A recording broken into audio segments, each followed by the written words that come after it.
అవుతుంది. అయితే విషయముల నుంచి మనస్సును మరల్చు మరల్చు మరల్చు అని చెప్పడం చాలా బాగుంటుంది. ఉపాయం అదే. విషయాల నుంచి మనస్సును మరల్చితేనే మనస్సుకి వ్యాకులం తగ్గుతుంది. నిజమే, కానీ అది కష్టం కదా. అంటే దానికి ఒక మంచి ఉపాయం చెప్తున్నాను మీరు. మనస్సుని విషయాల నుంచి మరల్చు అని చెప్పే బదులు మనస్సుని ఈశ్వరుడిపై లగ్నం చేయు. ఇది చాలా ముఖ్యమైనది.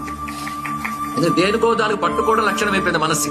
ఇక్కడ అన్ని వదిలేంటే చెప్పేవాడిని వదిలేస్తాడు, కానీ ఎవడు వదిలేస్తాడండి? అది అన్ని వదిలే అని చెప్పే బదులు ఈశ్వరుని పట్టుకొని ఆయన గుర్తు చేస్తుంటే ఇప్పుడు ఆయనే విషయం అయిపోయాడు. లోక విషయానికి రాలేదు, భగవంతుడే విషయం అయిపోవాలి. అక్కడే విష్ణువే విషయం అయిపోవాలి. విశ్వేశ్వరుడే విషయం అయిపోవాలి. ఆయనే విషయం. ఈ ప్రేమలు అవన్నీ ఆయన వైపు తిప్పుకో. హరిని కాని హరుని కాని వారిరువురిలో ఎవరి ఎందైనా మనస్సును నిలిపి విషయ వాసన అతని వైపు మళ్లించు అన్నాడు. అయిపోయింది, ఒకటే మాట. ఏదో విషయం మనస్సు పరిగెడుతుంది కదా, అవునా? అయితే విష్ణువునో శివుణ్ణో విషయం చేసేస్తాం. మనస్సుకులో అనిపించిన నాని వైపు తిప్పే. ఇదే మాట నారదుడు వారి భక్తి సూత్రాల్లో కామక్రోధాభిమానాదికం తస్మిన్నేవ కరణీయం అని ఒక మంచి సూత్రంలో చెప్పాడు. ఇక్కడ ఈ విషయం వల్ల కామము, క్రోధము, లోభము, మదము, మాత్సర్యం ఇవన్నీ వస్తుంటే వాటితో కొట్టుమిట్టాడుతుంటాం. ఆ కామక్రోధాలన్నీ భగవంతుని ఎందుకు చూపించున్నాడు. ఇది బాగుంది. కోరిక భగవంతుని మీద చూపించాలట, క్రోధం ఆయన మీద చూపించాలట. అవి ఎలా చూపించాలంటే నువ్వే నాకు కావాలయ్యా అనేది కోరిక.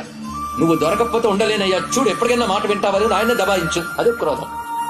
ఆయన మీద లోభం పెంచుకో, ఆయన మీద మోహం పెంచుకో. ఆయన తలంచుకున్నప్పుడు పారవశ్యం కలుగుతుంది. అబ్బా ఏమి పారవశ్యం, మదం పెంచుకో. భక్తులు కొందరు కనబడతారు, అలాంటి భక్తి నాకు లేదే, నాకు వస్తే బాగుండని మాత్సర్యం పెంచుకో.